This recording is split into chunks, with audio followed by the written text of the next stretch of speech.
Alors bonjour à tous et à toutes et bienvenue dans cette vidéo dans laquelle je vais vous présenter donc le troisième thème. Les deux premiers c'était en fait la motivation 1 et 2 et maintenant donc jeu et apprentissage.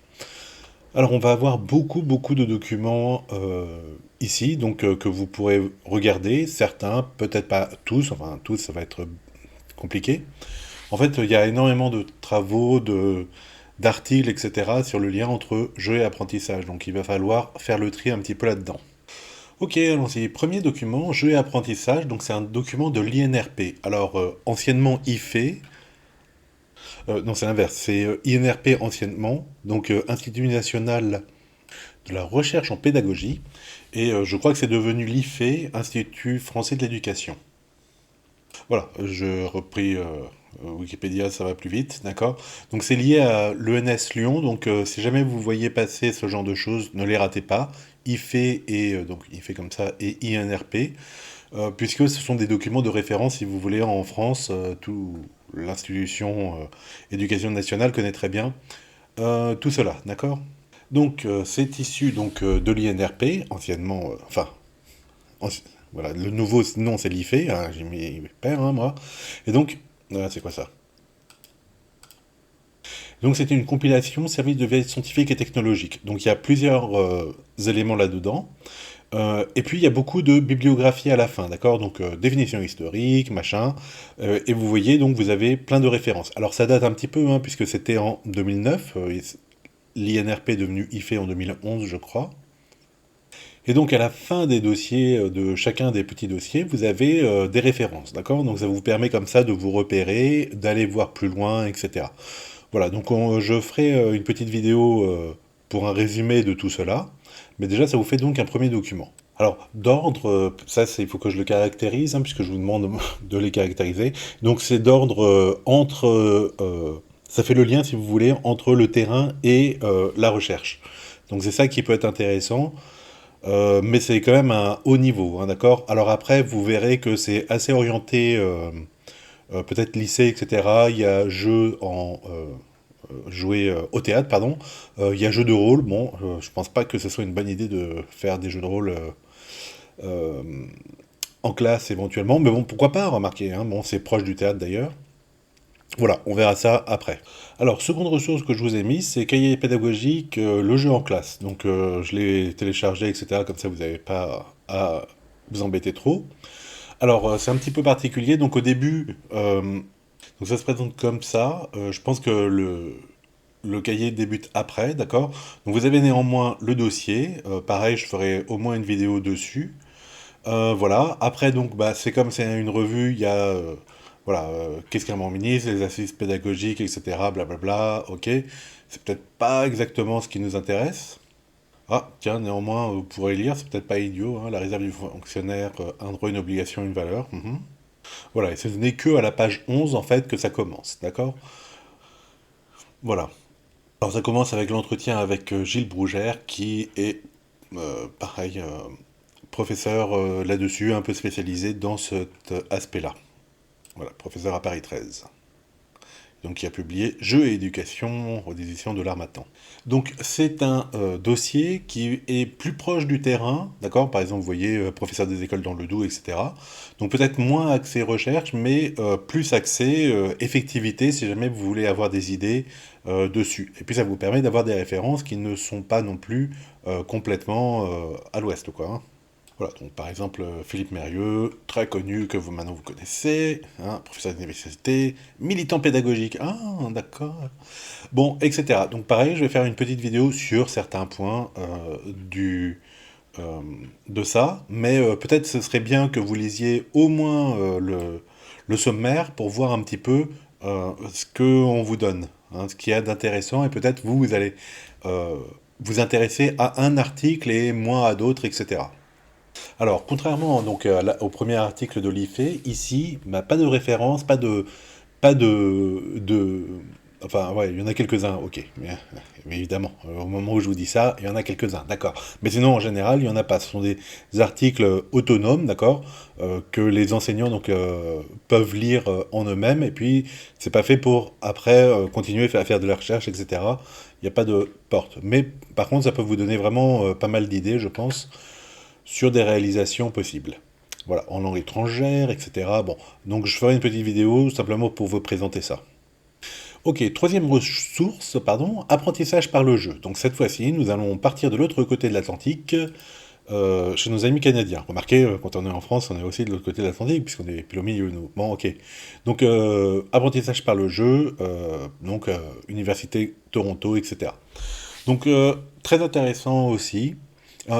D'ailleurs, souvent, hein, quand je refais quand je regarde des trucs en pédagogie, etc., je trouve que les Canadiens, ben, ils sont entre le monde français et anglo-saxon, donc déjà ils parlent français, ça c'est, enfin pour les Canadiens, Québec, et en fait, ils sont très proches aussi du monde anglo-saxon, donc ça libère certains poids, peut-être, c'est intéressant, quoi. Je trouve que nous, pour nous, ça nous donne une approche, ça aère un petit peu le discours. Voilà, donc c'est le contrepoids, si vous voulez, de l'article IFE, le premier, ou INRP à l'époque.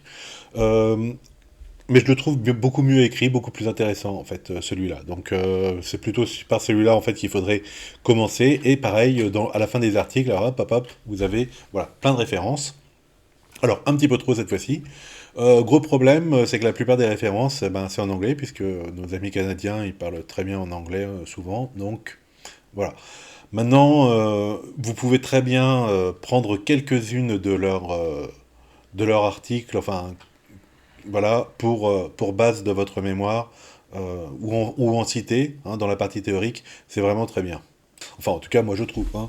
Après, jeu et apprentissage, les ressources et du scroll. Donc, au lieu de les chercher partout, vous les avez directement ici. Donc, allons voir, voilà.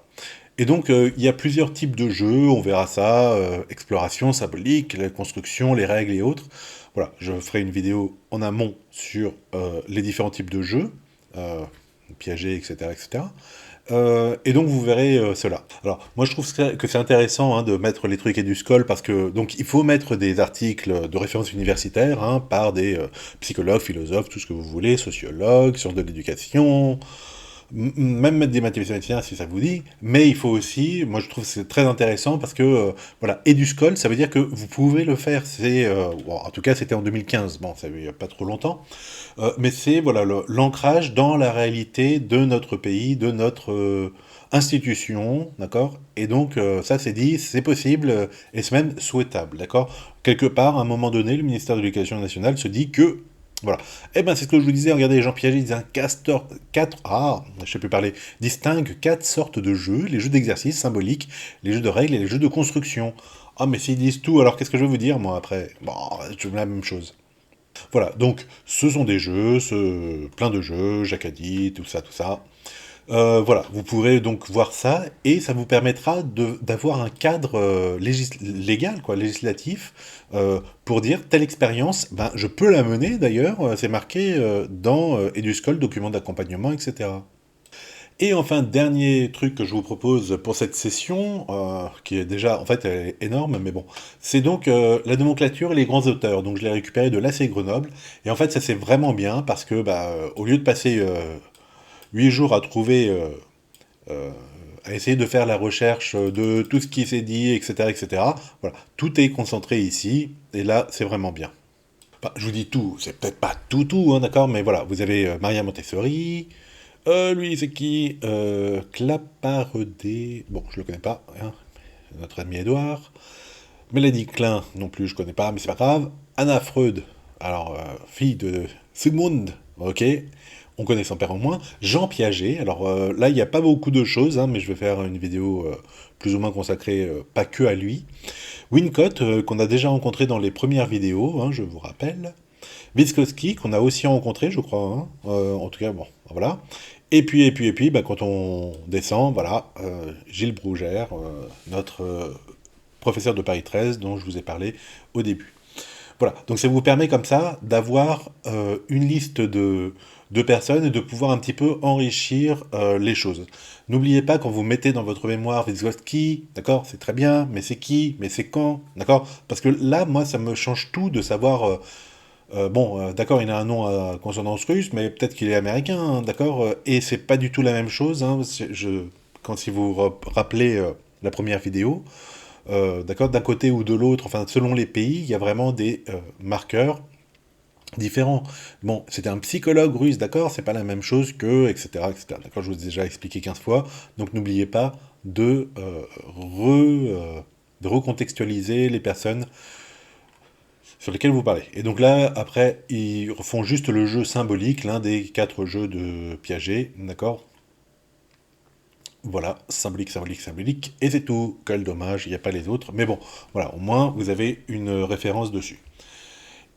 Eh bien écoutez, pour un début de présentation globale de ce module, je crois que ça va être tout, 10 minutes, bon, c'est pas grand-chose.